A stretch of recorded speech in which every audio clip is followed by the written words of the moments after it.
이라는 제목을 가지고 함께 오늘 말씀을 나누는 시간 갖겠습니다. 야고보서의 여러 요점 중에 특별히 이 시간에는 우리가 신앙의 행위에 대해서 함께 이 부분을 나눠보고 싶습니다. 우리는 구원의 권한을 베풀 때 오직 믿음으로만 구원을 얻는다고 배웠죠. 성경에서도 예수 그리스도 외엔 하나님 앞에 나아갈 길이 없다고 분명히 말하고 있습니다. 오직 믿음으로만 구원을 얻는다고 말씀하고 있죠. 우리 로마서 1장 17절 말씀 함께 읽겠습니다. 시작. 복음에는 하나님의 의가 나타나서 믿음으로 믿음에 이르게 하나니 기록된 바 오직 의인은 믿음으로 말미암아 살리라 함과 같으니라. 로마서 3장 28절 말씀 또 함께 읽겠습니다. 시작.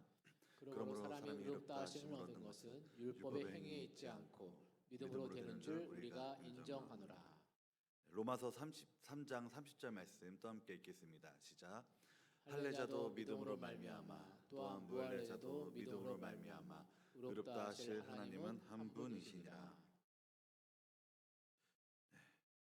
지금 우리의 신앙생활에 지대한 영향을 끼친 종교 개혁 당시, 우리 다음 화면 함께 보시겠습니다. 이 당시에 종교 개혁가들이 5대 솔라의 신앙 원리를 정립했습니다. 솔라 스크립투라, 솔루스 크리스투스, 솔라 그라티아, 솔라 피데, 그리고 솔리 데오 글로리아. 오직 성경, 오직 그리스도, 오직 은혜, 오직 믿음, 오직 하나님께 영광. 당시 가톨릭의 문제점이 정말 많이 있었지만 그 중에서도 구원에 관한 문제들이 정말 많았기에 이 오직 믿음이라는 포인트 또한 이 개신교의 가장 큰 포인트로 되어 있지 않나 이런 생각이 듭니다. 그렇다면 한 가지 좀 궁금해지는 부분이 생길 수가 있습니다. 뭐냐? 바로 오늘 우리가 함께 읽었던 이 본문 말씀 또한 성경 말씀이고 또한 유일한 진리인 줄 믿습니다. 우리 14절 말씀 한 번 더 같이 읽을까요? 시작. 내 형제들아, 만일 사람이 믿음이 있노라 하고 행함이 없으면 무슨 유익이 있으리요? 그 믿음이 능히 자기를 구원하겠느냐? 행위를 부정하고 믿음을 강조했던 아까 우리 함께 읽었던 그 말씀들과 어떻게 보면 문자적으로만 본다면 되게 대치되어지고 있는 상황처럼 보여집니다. 그러다 보니 솔직히 오늘의 이 본문 말씀을 읽을 때 우리는 조금 마음에 불편할 수도 있어요. 믿음은 행위가 아니고 오직 믿음일진데 왜 야고보는 그와 반대로 이 행함이 없는 믿음은 죽은 것이라고 하는 걸까? 라고 하는 그 불편함이 있을 수 있습니다. 그렇다면 과연 야고보는 이런 오직 믿음에 관해 바울과 정반대되는 가르침을 가르치기 위해 과연 이 서신을 쓴 것일까요? 우리가 오늘 한번 이 부분에 대해서 알아보면 좋겠습니다. 먼저 이 야고보서의 배경에 대해 우리가 조금 알 필요가 있어요. 이 당시 그리스도인들은 유대교의 박해로 인해 로마 제국 각지에 뿔뿔이 흩어져 있었습니다. 처음에 흩어진 곳에서 복음을 전하며 하나님 나라가 확정되어 갔고 또 교회들이 세워져 갔죠. 그러나 이제 시간이 지나면서 유대인 그리스도인들, 그러니까 유대인인데 그리스도인으로 개종했던 그 사람들과의 사이에서 문제가 생기기 시작했습니다. 이 당시 교회는 유대인 그리스도인, 이방인 그리스도인 이렇게 두 부류가 또 섞여 있었죠. 오랫동안 유대 동족들에게 핍박을 받는 시련 가운데 사실 많이 지쳤습니다. 많이 지쳤고요. 어느덧 서로에게 비방과 판단을 일삼고 또한 자기보다 못난 자를, 가난한 자를 무시하기까지 했죠. 또한 세상과 타협하며 세속화되어져 가는 부분들도 많이 생기게 되었습니다. 말씀을 행하며 살아가는데 점점 다툼과 분쟁을 일삼고 말씀으로부터 나온 지혜가 아닌 세상으로부터는 그 지혜를 쫓아 살아가게 되었으며 그리고 부를 축적하는 데에 많은 관심을 쏟게 되었죠. 그래서 여러 주석의 해석을 본다면 당시에는 유대 율법주의에 맞서 바울의 가르침이었던 이신득이의 교리가 로마 제국 안에 흩어져 있던 그리스도인들 사이에 많이 퍼져나갔습니다. 그러다 보니 의심할 수 있던 것은 무엇이냐면 믿기만 하면 되지 라는 생각에 어떻게 보면 이 말씀을 행하는 것에 대한 그 행함이 빠져버린 믿음으로 점점점 전락해 버렸다라고 볼 수 있는 겁니다. 그렇게 되니 그리스도인인데 그 그리스도인들의 삶은 많이 엉망이었습니다. 이런 상황들이 있다 보니 야고보는 뿔뿔이 흩어져 있던 그 그리스도인들에게 믿음의 실천에 대하여 강조하고 있는 서신을 쓰게 된 것이죠. 그래서 우리가 이런 전후 사정들을 살펴본다면, 그리고 상황들을 보다 보니 그렇다면 야고보는 바울이 가르쳤던 그 이신득이 믿음으로만 구원을 얻는다는 그 가르침에 뭔가 야고보는 정면으로 대체하려고 이 서신을 쓴 것처럼 느껴지진 않습니다. 오히려 야고보에겐 이 서신을 쓴 뭔가 그 다른 목적이 보여지는 것 같아요. 자, 우리 14절 말씀 한 번 더 읽겠습니다. 시작. 내 형제들아, 만일 사람이 믿음이 있노라 하고 행함이 없으면 무슨 유익이 있으리요? 그 믿음이 능히 자기를 구원하겠느냐? 예를 들어 예수님을 믿는다고 하는데 사람을 외모로만 취하고 가난한 자들을 차별하는 것이 정상적인 믿음이라고 우리는 볼 수 없습니다. 당시 이 크리스찬들에게 막 이러한 일들이 계속해서 일어났다라고 보면 돼요. 우리 다음 화면 함께 보시겠습니다. 여기 보시면 이제 헬라 원어 이제 빨간 표시했는데 이 에르가라는 단어가 보이실 겁니다. 이 에르가 이제 행함이라는 단어인데요. 오늘은 이제 좀 이 단어에 대해서 우리가 함께 좀 중요하게 살펴볼 거예요. 이 에르가라는 단어는 에르곤의 복수형입니다. 이는 행함이라는 것이 믿음으로 말미암아 그의 삶에서 자연스럽게 살아 움직이는 행위로 나타나는 것이라고 말을 하고 있는 것입니다. 그러니까 뭐냐면 야고보는 예수님을 진짜 믿는다면 반드시 그에 따르는 행함이 나타나게 된다는 것을 사실은 언급하려고 한 겁니다. 진짜로 너희 크리스찬아 예수님을 진짜 믿는 것이냐라고 사실 반문하고 있는 거죠. 왜냐하면 예수님을 믿는다고 하는 그 크리스찬들의 삶은 믿지 않는 사람과 다르지 않았기 때문에 그렇습니다. 진짜 예수님을 믿는다면 그런 행위들을 사실 하지 않는다라고 말하고 있는 겁니다. 그래서 우리는 계속해서 우리가 신앙생활을 할 때 내 안에서 우리 공동체에서 혹시나 이런 일들이 있는지 없는지 우리가 계속해서 점검해 봐야 되는 부분이기도 합니다. 이 교회는 특히 우리 또 이 영암교회는 우리의 신앙생활에 있어 무척이나 중요한 공동체입니다. 하나님께서 우리에게 허락하신 공동체죠. 그런데 이 교회가 죄인들이 모인 곳이다 보니 정말 많은 여러 가지 일들, 사건들이 끊이지 않기도 합니다. 언제나 사람들이 많이 모인 곳에는 많은 트러블이 생길 수밖에 없죠. 그러다 보니 나도 모르게, 우리도 모르게 육체적으로 연약하거나 뭐 가난하거나 등등 차별하게 되는 상황들도 있었을지도 모릅니다. 그리고 한국 사회의 특성상 남들의 시선이 중요하고 개인의 행실과 특히나 우리는 이제 이 옷차림이 가장 중요한 또 문화가 있습니다. 그래서 이 인상차기에 대한 평균값이 존재하죠.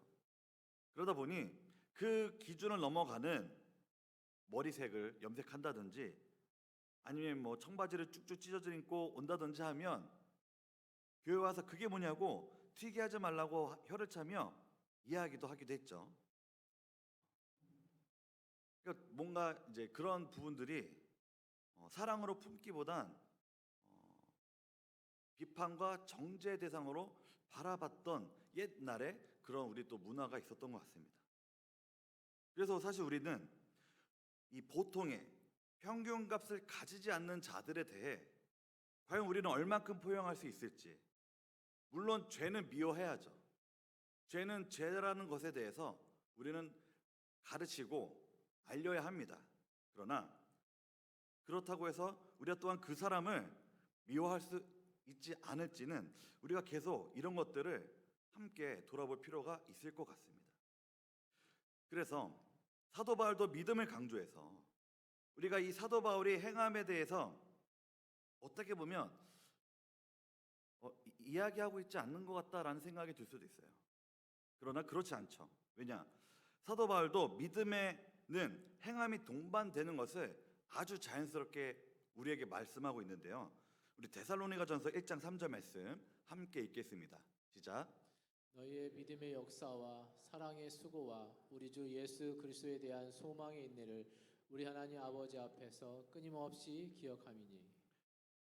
이 믿음의 역사, 너희의 믿음의 역사, 이 절의 초반부에 이 문장을 살펴보면 여기서 믿음의 역사에서 이 역사로 번역된 단어가 우리가 아까 함께 살펴봤던 그 에르가라는 단어입니다. 그러니까 오늘 본문 14절 행함이 없으면 에서의 그 행함에 쓰여진 단어와 같은 단어라는 것이죠. 그러니까 뭐냐면 행함이라는 것을 사도 바울도 이 믿음을 얘기할 때 계속해서 함께 이야기하고 있었던 겁니다. 이 말씀의 흐름이 자연스럽게 문장이 흘러가듯이 이 행위라는 것이 사실 우리 신앙에서 아주 자연스러운 것이라는 것을 사실 이 사도 바울도 이 데살로니가전서 1장 3절의 이 말씀의 문락을 보면 우리가 그렇게 해석을 할 수 있는 것이죠. 바울과 야고보는 이 행위에 대한 단어 에르가를 둘 다 사용하고 있죠. 사용하는데 이 단어를 서로 강조하려는 이 부분이 있었기 때문에 그래서 우리가 사실 이 단어를 사용하려는 그 장소와 그 대상에 따라 사실은 이 바울과 야고보가 다른 개념으로 접근을 하고 있다라는 것을 사실 우리가 그 포인트를 잡아야 합니다. 우리 다음 말씀 로마서 3장 28절 말씀 함께 읽겠습니다. 시작. 그러므로 사람이 의롭다 하심을 얻는 것은 율법의 행위에 있지 않고 믿음으로 되는 줄 우리가 인정하노라. 여기서의 행위, 여기 또한 에르가죠. 여기서의 행위 에르가는 할례의 시행과 같은 율법적 행위를 가리키고 있어요. 이것은 사실 구원이 결코 율법의 행위로 이루어지는 것이 아닌 것을 의미하려고 이 단어를 사용하고 있는 겁니다. 다시 말하자면 그리스도의 구속 은혜를 제쳐놓은 그 인간의 어떠한 노력이나 공로도 하나님께 의롭다함을 받는 이 구원에 아무런 영향을 끼칠 수 없다라는 겁니다. 즉 사도 바울이 말하고자 했던 이때의 그 행위에 대한 개념은 무엇이냐면 율법주의자들이 말하는 그 할례와 같은 그 율법의 행위로 의롭게 되고자 하는 것을 설명할 때 그것을 설명하기 위해서 쓰여진 것이죠. 그렇다면 야고보에게 있어서 이 행위 단어, 이 행위란 개념을 어떻게 썼는지 또 함께 보겠습니다. 야고보는 예수 그리스도를 통한 이 중생한 자가 그에 대한 믿음을 가지고 있기 때문에 그 믿음에서 자연스럽게 흘러나오는 행위를 말하고자 사용한 겁니다. 그리스도를 믿기 시작한 사람이 믿고 난 후에 당연히 그 믿음에 합당한 열매로서의 행위가 나타나야만 한다라고 보는 것이죠. 왜냐? 무화과 나무에서 때가 되면 무화과 열매가 맺어지듯이 말입니다. 그러니 바울과 야고보의 가르침에는 사실 문자적으로만 해석한다면 부딪히는 것처럼 느껴질 수 있으나 사실 결코 그렇지 않고 오히려 우리가 놓치고 있었던 것을 사실은 그 포인트를 잡아준다라고 보시면 될 것 같습니다. 진정한 믿음은 행함이 뒤따라온다는 겁니다. 여기서 우리가 다시 한 번 더 오해하면 안 되는 것이 있습니다. 뭐냐? 바로 그렇다면 결국 행위로 인해 구원에 이르러야 한다는 것인가? 그렇게 받아들이라는 것이 절대 아닌 것입니다. 믿음은, 우리의 구원은 정말로 믿음으로서만 구원에 이를 수 있습니다. 그러나 그 다음 삶에 대해서 바울과 야고보는 이야기하고 있는 거예요. 진짜로 예수님을 마음으로 믿어 입으로 시인해 구원을 얻었다고 한다면, 그래서 진짜 구원을 얻어 믿음으로 나아가는 자라면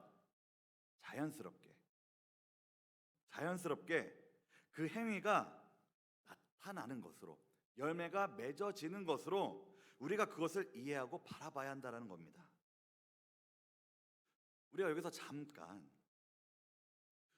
우리가 한번 이 생각을 해봤으면 좋겠습니다. 우리가 사랑하는 대상을 한번 생각해 보면 좋을 것 같습니다. 우리의 가족, 나의 부모님, 나의 자녀, 나의 형제, 나의 배우자, 나의 손주 등을 생각해 볼 때 우리 성도님들의 마음속에서 어떤 마음이 나오시나요? 사랑하는 마음이 자연스럽게 나오지 않나요?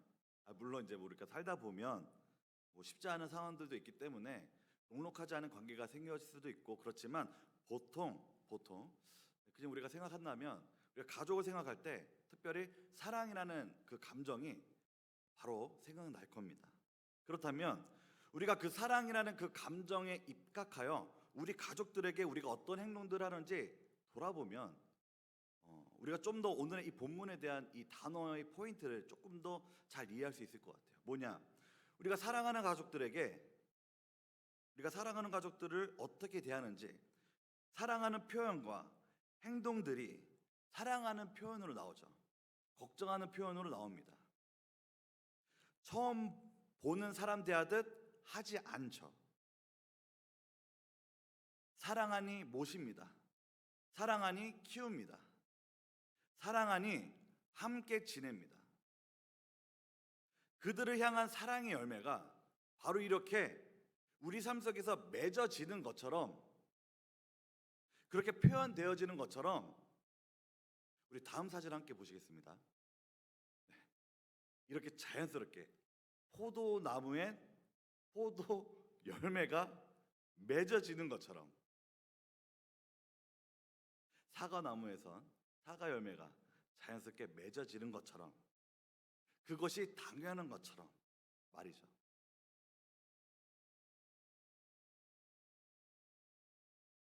우리가 여기서 조금은 긴장해야 될 포인트도 우리가 함께 하나 살펴보고자 합니다. 뭐냐면 우리 다음 사진 또 함께 보시겠습니다.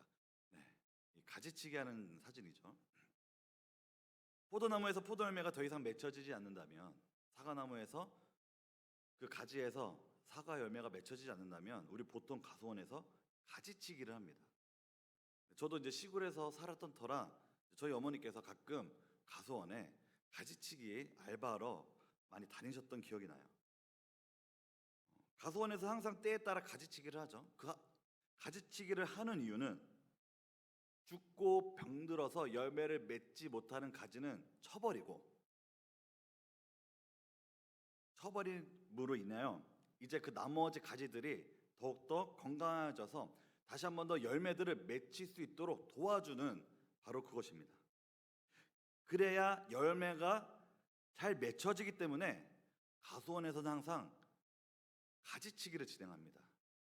그 많은 돈을 들여서, 인건비를 들여서 가지치기를 계속 진행하죠. 왜냐? 그래야 더 많은 사과 열매를 맺고, 그래야 더 많은 사과를 팔 수 있으니까요. 요한복음 15장 2절 말씀 우리 함께 읽겠습니다. 시작. 물은 내게 붙어 있어 열매를 맺지 아니하는 가지는 아버지께서 그것을 제거해 버리시고, 물은 열매를 맺는 가지는 더 열매를 맺게 하려 하여 그것을 깨끗하게 하려 하시느니라. 네. 요한복음에서도 이 포도나무의 비유를 살펴보면 열매 맺지 않는 가지는 가수원에서 가지치기 하듯이 아버지께서 그것을 제거해 버리신다라고 말씀하고 계십니다. 되게 무서운 말씀이긴 한데, 그러니까 성경에서 말하고자 하는 이 믿음에 관한 것은 무엇이냐면, 바로 우리가 그 믿음으로 우리의 신앙생활을 진행할 때 그 믿음은 또한 그것이 진짜로 우리가 하나님을 믿는 그 믿음은 바로 행함이라는 열매가 맺혀져야 한다라는 겁니다. 그래서 여러분 사실 우리는 계속해서 우리의 마음을 우리의 신앙을 계속해서 점검해야 될 필요가 있을 것 같습니다. 내 안에 정말로 내 안에 우리가 매주 듣는 이 말씀이 우리가 매일 읽는 이 성경 말씀이 실제로 내 삶에서 열매 맺혀지고 있는지를 그리고 내가 그 말씀대로 살려고 노력하고 있는지를 왜냐? 우리는 하나님을 믿기 때문에 예수 그리스도를 사랑하기 때문에 그래서 우리가 그 포도 열매가 맺혀지는지 우리 안에 열매들이 맺혀지고 있는지를 계속해서 점검하고 살펴볼 필요가 있다라고 볼 수 있습니다. 그래서 우리 다음 화면 또 함께 보시겠습니다. 그렇다면 우리에게 또한 이 성령 열매가 이 9가지 열매가 맺혀질 것으로 믿습니다.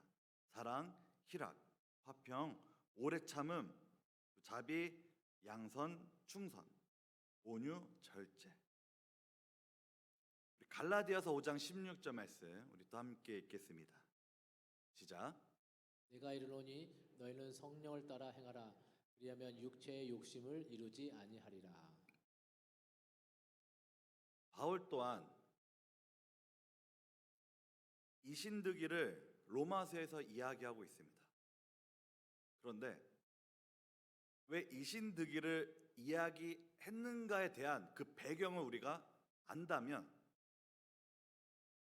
그 진정한 의미를 우리가 파악할 수 있죠. 왜냐?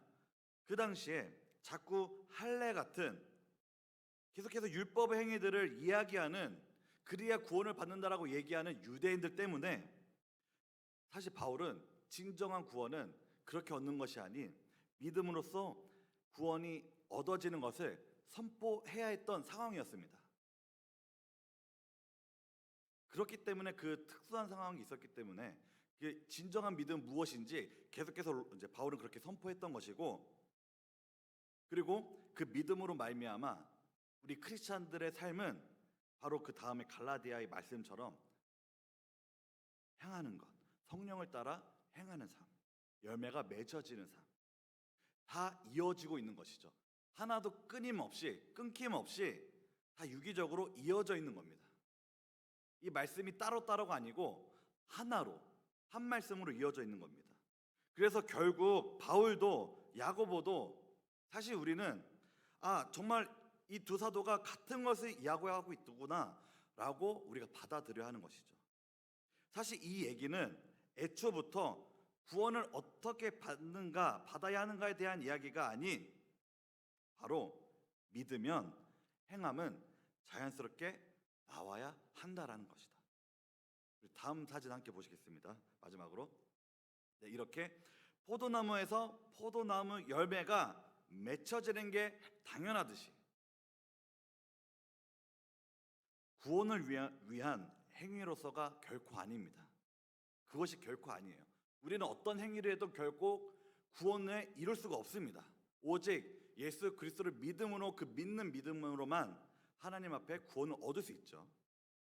그 말을 하자고 하는 것이 아니라 그 다음에 믿게 돼서 우리가 구원을 얻은 다음에 우리의 그 삶에 대해서 사실은 이야기하고 있는 겁니다. 자연스럽게 포도나무에서 포도열매가 맺혀지는 그 자연스러움이 우리의 신앙생활 속에서 이 열매가 자연스럽게 맺혀져야 한다는 것이죠.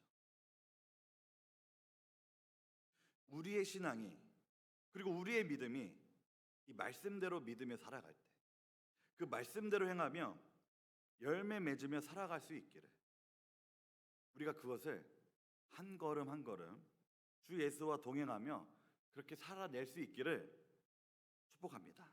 이 시간 제가 함께 기도하고 찬송 부르겠습니다. 하나님 감사합니다. 오늘 함께 믿음에 대해서 또한 이 행위에 대해서 함께 나눴습니다. 우리가 오해가 없었으면 좋겠습니다. 구원은 결코 행위로서 얻는 것이 아니다.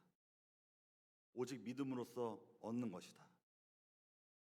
그래서 우리가 이제 그 구원을 믿음으로써 얻고 난 후 그 다음에 우리의 삶은 자연스럽게 말씀을 들은 대로 행하는 것이 포도나무에서 포도열매가 자연스럽게 맺혀지듯이 바로 그 행위에 대해서 우리가 오늘 함께 배웠고 또 우리가 그것을 말씀을 믿으며 우리 삶 속에서 살아내기 원합니다. 주님, 우리 너무 연약합니다. 오늘도 사실 이 말씀을 함께 듣고 또 함께 마음에 새기며 나아가지만 내일 또 나의 마음이 어떻게 변할지 모릅니다.